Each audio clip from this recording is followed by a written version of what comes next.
In today's video, I'm going to teach you how to delete Google Analytics property. By the end, you'll know exactly where to click, what to expect, and a few important things to keep in mind so you don't remove the wrong data by accident. First, open your Google Analytics account.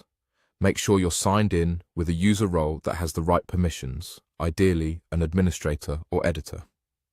If you manage multiple accounts, glance at the account selector at the top to confirm you're in the correct account before making any changes.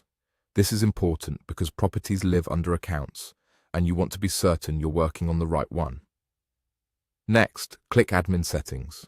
You'll find this in the lower left corner of the interface, represented by a small gear icon. Clicking it takes you to the admin area, which is divided into columns.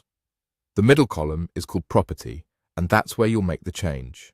Now, in the Property column, select the property you intend to remove.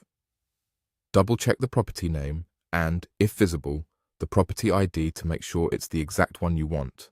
Then click Property Details.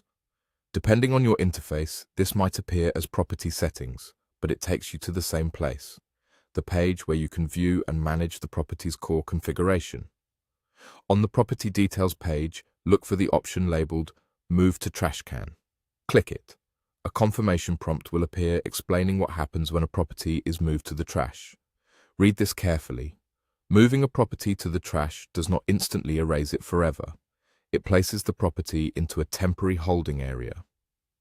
During this time, data collection and reporting for that property stop, and most users will no longer see it in their day-to-day views. Confirm that you want to proceed and complete the prompt to move the property to the trash. A quick tip before you finalize: confirm once more that the property is the one you intended to delete, especially if you have similarly named properties. If the warning mentions a retention period, that means you have a limited window to restore the property if you change your mind. After that window ends, the deletion becomes permanent and can't be undone. That's it. You opened your Google Analytics account, went to Admin Settings, selected the correct property and its details, and moved it to the trash can with a confirmation. Take a moment to verify the property no longer appears in your active list and you're all set.